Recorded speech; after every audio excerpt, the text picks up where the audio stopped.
Hi everyone, how are you doing? Thanks for joining me on my 1 week song challenge. Small wins are where it all begins. So, very quick recap, folks. We've done quite a lot of work so far this week. So we've got our lyric sheet, we've had it all formatted and everything. We've listened to our source material, we've found our source material. So that's the lyric sheets, finding our actual recording of the song that we're trying to learn. Finding things like, sheet music if you need it, or a backing track, an instrumental track or something if you need that as well. And then we kind of looked at yesterday about how we're going to go about learning just the lyrics on our own. So we're speaking first of all, just thinking about the words and how we're going to memorize them. Well, we need to have a kind of system for that as well. Now, I said with my little notebook that use a ruler and kind of reveal the first line and then see what happens after that. See how you're getting on, like guessing the second line. Then you can look at the rhyming couplets of the song. You might reveal the first two lines or something and guess what the next two are, bearing in mind that the end lines are going to rhyme. So, that can help as well when you're got to the point where you're trying to guess the first kind of line and just remember, or you revealed one line and just remember, well, chances are the second line is going to rhyme at the end. So that might help to help prompt your memory a little bit, help jog your memory. So now we're kind of trying to look at the melody. I remember I was saying, guys, about added things in layers. I'm a big fan of making sure that you do things one thing at a time. You've got a kind of system in place, for everything. We've got a kind of system in place. We've been looking at just speaking the words, but keeping the lyrics, the words, and the melody separate for just now. So let's go into looking at our melody. Now that we've maybe looked at the words a couple of times and we've kind of guessing the words, we've probably practiced it, like, speaking the words in the rhythm of the song that we're going to be doing. So in my case, it'd be what was it? From the moment I saw you, I knew you were mine. You said you were mine. I thought you were mine. And there's some long bits, but I'm trying to think steady tempo and speaking it just in the rhythm of the song. That gets you into the kind of works nicely for the next bit where we're looking at what we do with the melody. Okay, so our action steps for today, we've got 5 kind of main action steps. If you would like to get the kind of bonus things for this webinar, make sure you get onto the old interwebs. It's bit.ly/1 week song challenge. So capital W for week, capital S for song, capital C for challenge. It does make a difference if those particular words, if it's in upper or lower case. So make sure you capitalize the first letter in each word and you'll get there. And sign up to our email list. You'll get all the bonuses, including replays and worksheets. Kind of extra kind of bonuses that I've been putting in for so far is like to get free advice and consultation if you have any, if you're not too sure what song to pick or anything like that, or there's any things that you're not sure about. You also have the option of a lovely Ord Quartet poster. Ta-da! I absolutely love these posters. They're so great. Absolutely brilliant. At the end of the week, for the people that have subscribed, I've got a little kind of secret, like, surprise thing that I'm going to be giving to people. Don't spread it too much or anything, but it's a little kind of surprise bonus, but I think you'll be pretty pleased about what it is. So anyway, guys, let's go into our thinking about the melody. So the first thing is, this is when the good old shower singing comes into play. I'm a massive fan of kind of doing the shower singing. I feel like when you're, in your shower and you're like, sing a song, in the shower, like that's that brilliant place to sing. You've got the reflective surfaces of the tiles, which frankly they're just a brilliant kind of thing in themselves because they reflect the sound back at you. That's absolutely perfect for a singer. Like half the battle with places that don't have good acoustics is because you can't really hear much of what you're singing. If the sound isn't being reflected back to you very much, it can be a really dry acoustic or something.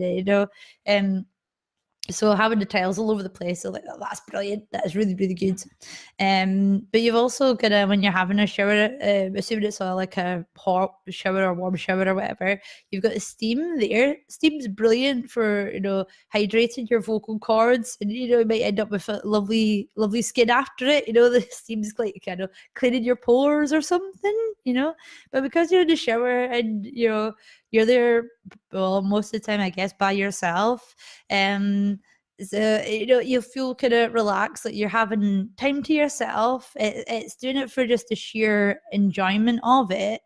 So you'll just be like humming a wee tune to yourself. You're not putting your voice under any particular pressure. You can hear yourself well, great acoustics. You've got steam helping to cleanse your skin and hydrate your voice. And you're in an environment that's relaxing and it's a bit of me time, but you can use that to help with your singing. So utilize that time, instead of just humming a random little tune like or whatever, hum the melody of your song. So if you practice the melody just completely like on its own, so you might need to kind of go back to your source material, so your recordings and stuff like that, to remind yourself a little bit of what the melody is. But once you've got it, you'd be like, okay. So the next chance you get, hop into that shower, start humming the tune, very gently. But try to kind of do it first of all, like quite a slow speed. Don't do it really the kind of speed of the song to start with. That's because if you're trying to do a song, it might be one that's quite difficult. It has a lot of jumps and things like that. So you want to be quite careful with those kind of things. And it's all about when you're performing, having a sing in the shower, you're not really performing. It's not like a concert or anything like that.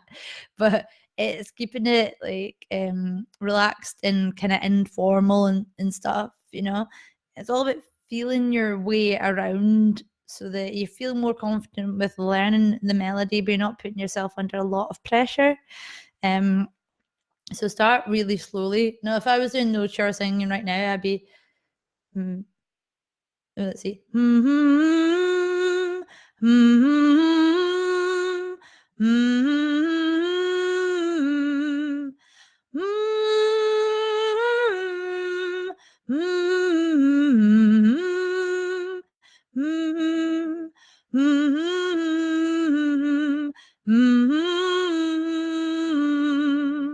So that's like roughly in the rhythm of the song, but it's not at the same tempo, not by any means. It's not anywhere near the right tempo.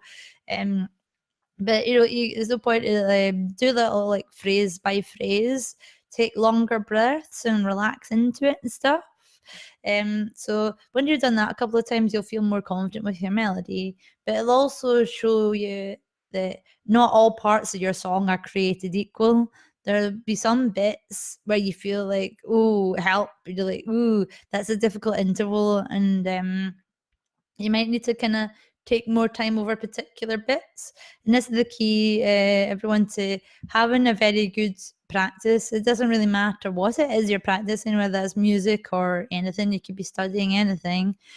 A really good practice is deliberate and focused and like conscious. Not conscious as in, if you're not conscious, you're just lying in a puddle on the floor or something. But you make deliberate choices and you're constantly analyzing. It's a deeper concentration practice. I would say that a good quality practice, like 20 minutes of concentrated effort, isolating difficult passages of a song. 20 minutes of that is like better than say, practicing kind of mindlessly or half watching Game of Thrones in the background or something for 60 minutes. Having that deeper concentration makes a huge difference. You become more aware of the choices that you make, and whether that's in terms of interpretation or you ask questions. Why has like the composer of the song written that particular note or that particular word, the more that you can appreciate the choices that the writers of the music have done, the more that you'll feel like you've got a deeper understanding of the song. And once you do that, that kind of is going into a bit more of like we call desk work about analyzing and your own interpretation. That is an entirely new webinar series. I could talk about that all day. But it's that kind of like, if I stay quite general for just now, it's about appreciating the choices that are there, of the writer, of the lyricist, of the composer, and all that kind of thing. But once you really kind of get to know the song well, like I said before, not all parts are created equal. There will be bits that are more difficult than others. And the key is to find these difficult bits and isolate them.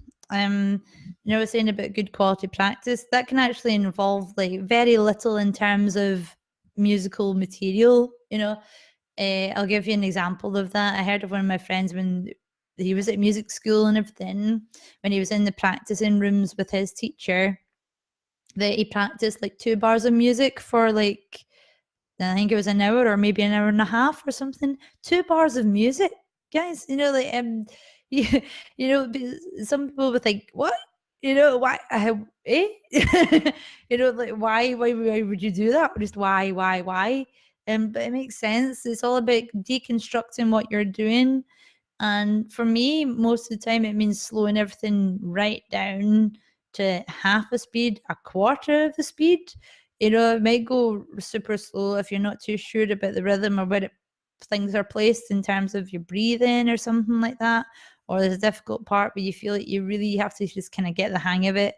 But when you kind of break it down and build it back up, bring it back into the song, all of a sudden, the song will flow better. But it's because you've isolated that difficult part, and you've tackled it. You've kind of got your way through the problem. You're never going to achieve those kind of results if all you're doing is playing the track and singing along with it over and over and over and over and over again. It's really about analyzing where the difficult passages are, and just like you would trying to tame a wild animal or something, you need to get it into a cage first, isolate it so it's not dangerous or something, and then you need to tame it. It's kind of the same. That's the thing that pops into my head when I think about like this kind of thing. So one of the things that happens most often with singers, and going on to kind of point number 2, because this is involved with analyzing your melody, analyzing your song, deconstructing parts. So you're isolating bits that are difficult. That bit that's difficult, a lot of the time it could be that it's a big interval between notes. Say for example, do you remember, guys, that I have my piano directly below me here? So it could be something like going from an octave like or something, or even when you're getting from fifths upwards, it starts getting tricky for a lot of people. Or even higher, but chances are if it's pop and musical theatre, you're not going to go much higher than an octave leap. But even then, that can be pretty tough for people, especially if they're not really that familiar about doing it. So once you've got this, once you've got this difficult passage, say for instance, it's an octave leap, then the key to doing it is to slow it right down. And what I ask my pupils to do a lot of the time when you're practicing an interval that's difficult is to do what we call siren sounds. Have you done that before? It sounds a bit like a sound of an ambulance or something. Oh, excuse me. Oh, it always makes me yawn. I'm sure when my pupils watch this, they'll be laughing at me because it doesn't matter when or where I do it. That is guaranteed. When I do that sound, it makes me yawn like every time. You could place bets on me or something.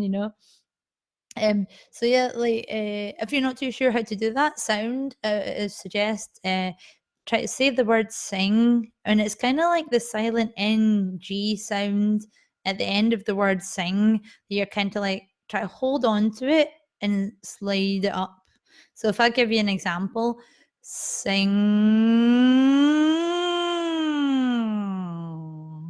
That's a good way. Oh, let me keep you again. Oh, sorry, folks. See, guaranteed anytime I do it. Okay. So this time we're going to incorporate that slide bit into learning the interval. So what I would say is like doing the siren sound, it's great because it's very gentle on your voice. So if you want to try practicing the kind of going sliding between different intervals and trying to learn it, you're not going to do any damage to your voice. You know, it's very gentle and stuff, you know. So if I show you, we're going to do the siren sound, but sliding between the two notes. It's probably going to take quite a bit of time because I'm doing it very slowly. So here we go.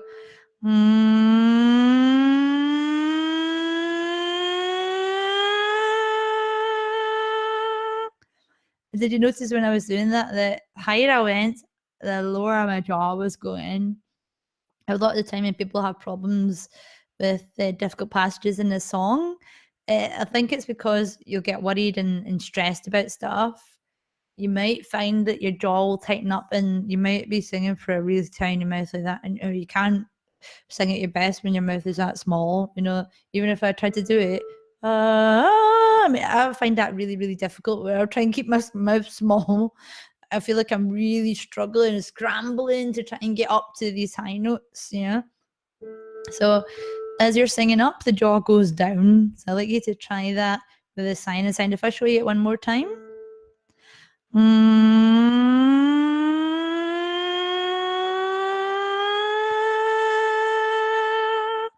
then when you've done that a couple of times, you might want to change so that you've kind of added the vowel sound or whatever that you want to do. So say if it was an ah or something, you could try going ah,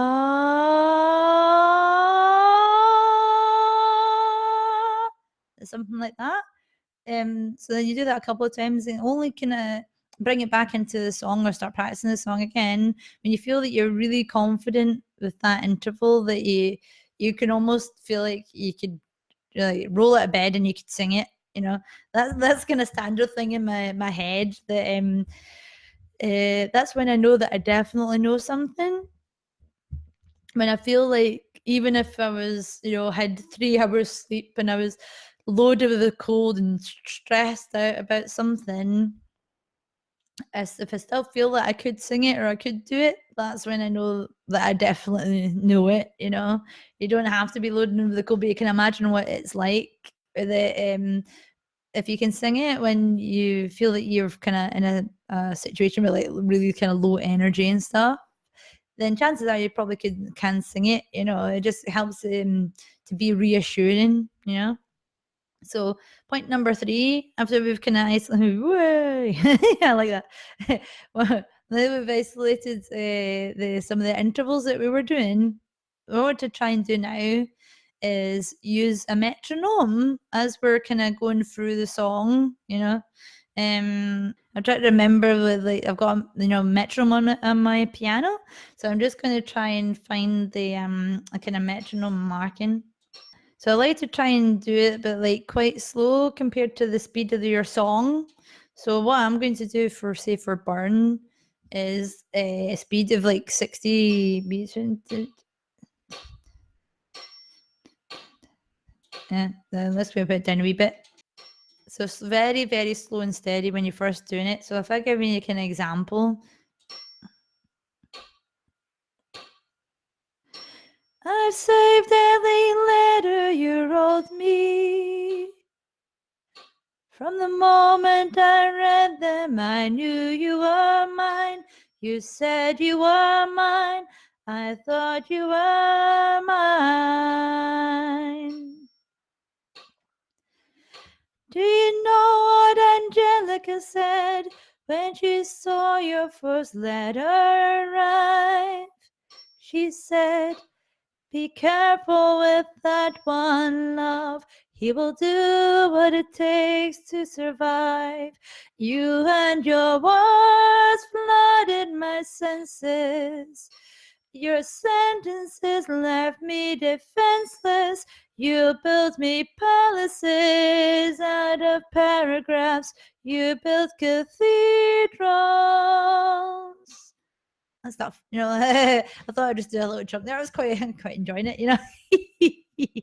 But that gives you an idea. The very, very steady tempo. I think having a metronome there just kind of helps. Like you've got the beat kind of in your head, and that's the thing that's lacking when you're separating the words from the melody. First of all, you might have a kind of feeling of the rhythm of the song, but the beat might be difficult to find. So what we're trying to do now is kind of bring the beat in with it so you can feel what your main beat is and almost like conducting yourself as you're doing it. That'll make it a lot easier and stuff. So like just what I demonstrated there, start very, very slowly. That wasn't quite half the speed, I don't think, but it was kind of getting there. And very slowly build up the tempo to you get to the point where you feel like, okay, I can get to quite close to or the same tempo as the song. So the next kind of little point is like two related points really, and it's all about when you go through this process, if you experience any problems or any the kind of experiences that I have when I'm trying to learn the songs is that I always get to one bit and I feel like I can't learn it. It just keeps on happening, like the same bit. I keep on forgetting it, and I don't know why. You know, like it happens kind of quite often. There'll be this one little bit. What I'm now referring to as little bumps in the road, bumps in the road towards memorizing something. So this is kind of like bits of advice that help me with kind of going through memorizing, but tackling these little bumps. The bumps might not necessarily just be, you know, the difficult passages. It doesn't seem to me, like in my own experience, it doesn't seem to be any particular like correlation between if it's more difficult to memorize and if it's difficult to sing. It doesn't necessarily go hand in hand or anything. It could be that sometimes it's small changes. Let's say, for instance, especially in Burn, they're talking about palaces out of paragraphs, but then the second kind of verse is talking about you're paranoid with every paragraph. I mean, I've kind of found that a bit difficult because the words are similar, the rhythm is pretty much the same, but it's just slight change in the words. It's those little bits that I sometimes find difficult when it's very slight changes, because it almost throws in a little kind of seed of doubt into what you're doing. It's like, am I in the right verse? Am I in the right chorus or something? Or what line is it should I be doing? And you might feel like you know it quite well, or you're pretty sure, but that little element of doubt can make you think, well, maybe I shouldn't sing anything, or I'll just try and kind of fudge it or something, because you feel like you're not completely sure. So my kind of bit of advice to you guys is that if you get to a point like that where it's like a little bump and you think, yeah, I can't get it, you know, I would say like write the rhythms. And this is why when we're writing the lyric sheet that we have spaces between each line and everything. I don't have my lyric sheet with me tonight, that I'm trying to kind of go without it, you know, it's because I'm going through the process of memorizing things just now. So I've kind of put it in a drawer. So I'd try, like, say for writing in the rhythms is the thing that will help you. This is why we've got the spaces in the score, so that when you get a bit where you find it difficult in something, for me, if I can remind myself of what the rhythm is for that particular part of the lyrics, that can help me remember what I should be doing. So that would mean, like, say for instance, I've printed out a worksheet here, you might have to write an actual rhythm notation. If I put that straight up to the camera there, you know, these little kind of dots and stuff here. Yeah. That's our little Wednesday worksheet. So there's a little preview for you. Woohoo! But you don't necessarily have to write it in, you know, the rhythm notation if you don't want to, or if you're not sure about it or something. In fact, if you're not sure and you'd like some help with it, let me know. Because I could listen to the song to you and tell you which rhythms it is and how to write it. Or, you could put it in phonetically. Say, for instance, for those two quavers there, you can write them as ta-ta. Oh, no, so that's, it's tete. I was getting confused between my quavers and my crotchets there. So say that would be, that goes back to the way that you teach children how to kind of to learn sheet music and stuff. You start with remembering the rhythms first of all. And so it's all tas and tates and ta for 2 beats and stuff like that. So yeah, 2 quavers is tete and a crotchet is ta. In fact, I'm going to put that into the chat as well. So you could put it in as that. You could just write tete or something if you feel, that would be easier for you to remember, or if you're not too sure what it is or something. If you like to amend your lyric sheet and with a particular rhythm, but you're not too sure how to write it down, please send me a message and I'll tell you what it should be. So once you've kind of got that, there might be, when I'm going you're through your lyric sheet, there might be, I don't know, not many places, maybe say 4, 5, 6 places you might find little bumps of like consistently getting it like wrong, or you feel flustered or frustrated about like particular bits of it and stuff. But say, guys, like just keep going, isolate these difficult parts, the difficult to in terms of technical ability or difficult in terms of memorizing. Practice it really, really slowly. First of all, build it up. Do these like write bits of the rhythm notation or tates or tas or whatever above the words to help you kind of remind yourself what it should be. You might also want to kind of get a pencil out or something, circle the words that are kind of related to each other in terms of like almost explaining in a way why you're finding that difficult. So in my case, when I was saying about is palaces out of paragraphs or you're paranoid in every paragraph, I would circle the words palaces and paranoid and just kind of highlight, oh yeah, that's why I'm finding that difficult there. I'm thinking of that one, or is it that verse or that verse or whatever, you see? That can be reassuring to see like, this is why there's a confusion there, because the layout of the song or the words chosen, it's always about the small differences and small changes between verses and whatever, or you get a particular verse and maybe the melody line changes slightly and you forget about it. It can be kind of difficult. So the last point for you today, now that we've kind of isolated the melody and we've isolated the words and stuff, is to start kind of bringing it together. So I'd like you to try using your backing track that you have. And remember with this one, guys, that right now, don't think of it being epic performance, like no or something, like woo, just hands, It's all about keeping it quite like calm and kind of mellow just now. Just think of it as like you're just ironing out the bumps, you're singing along to the backing track and stuff, and actually like using the backing track can help. Because sometimes when you're going through a song, the instrumental kind of backing can change and you don't realize it, but that can be a prompt to help remind you, oh, it's this particular verse, or oh, it's this chorus, or this version of the chorus, or it could be little tiny things, like a particular instrument comes in where it wasn't in the start of the song, or the rhythm changes, the accompaniment changes in the piano. Maybe it's a bit more involved as it goes along. It certainly is in terms of burn.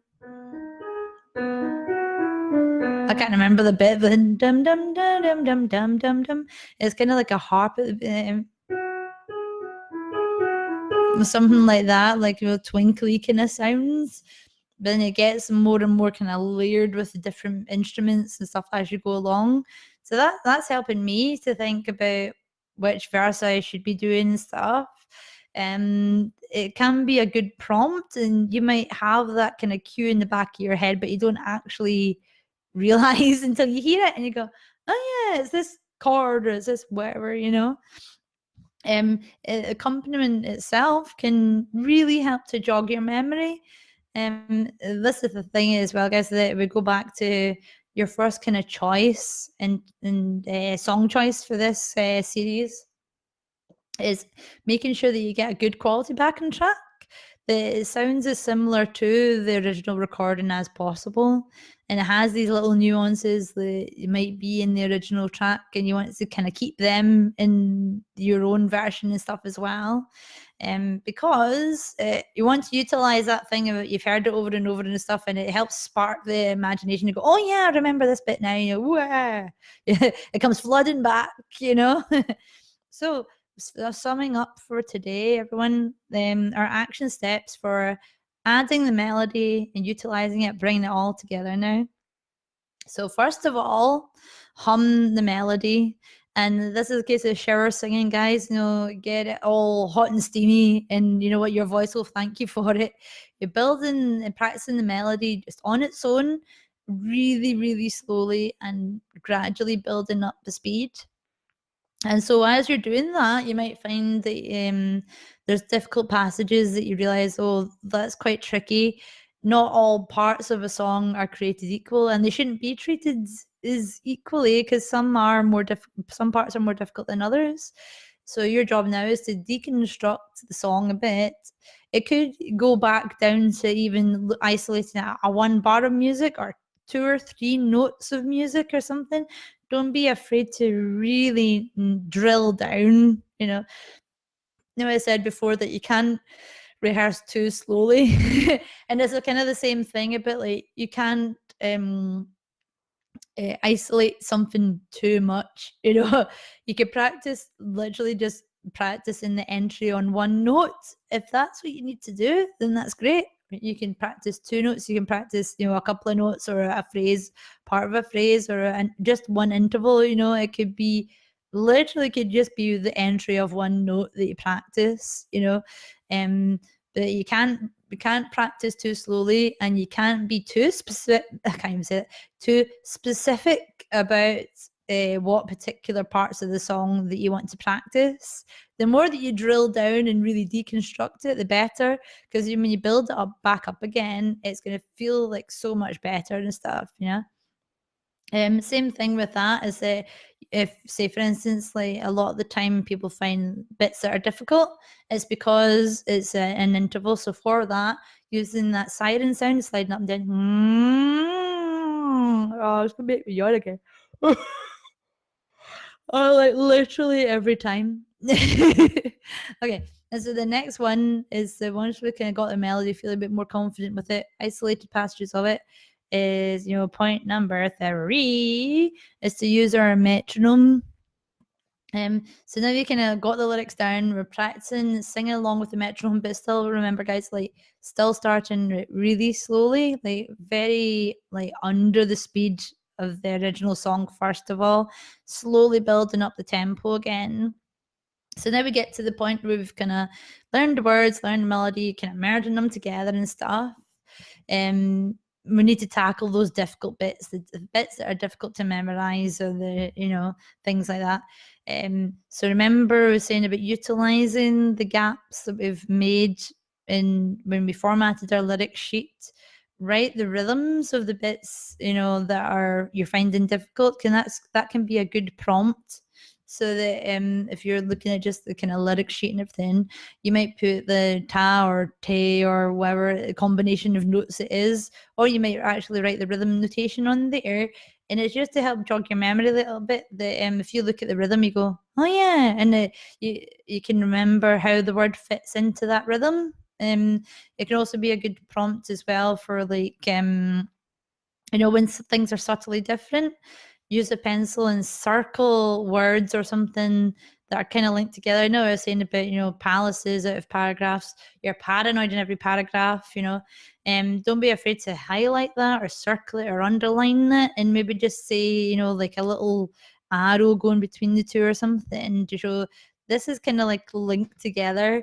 As much as your lyric sheet might look very nice and tidy, the first two kind of episodes in our webinar and stuff, now is the time to really get it like low down and get it really messy, because you want to underscore things and you want to put in rhythms and you want to, show that this is related, and you're scribbling over it and stuff like that.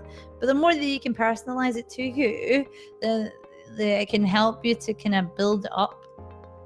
And so when you feel like confident that you've kind of putting in some rhythms to help prompt you and stuff, now's the time to start working with things on your backing track. So you're now just ironing out these little bumps in the road we said about, and singing along the backing track to this can help, because you might not realize it, but there's little cues in the back, music cues in the back of your head and the back of your mind that help you remember when you hear, like, say for instance, a particular instrument coming in or a particular rhythm. It could be like you hear something just before you might come in with a particular verse, and it helps you to remember. The accompaniment can help jog your memory. Try and find the accompaniment that is as close to the original recording of the song you've chosen as possible. And that's why, because if the cues sound kind of similar, particular instruments or something, then the things that jog your memory will carry into the backing track as well. So guys, thanks for today. It's been good to chat and stuff again. I hope that you found that helpful. Please send me a message if you have any questions and stuff. Thanks guys, I'm gonna get going just now. Have a great rest of your evening, and I'll catch you soon. Bye.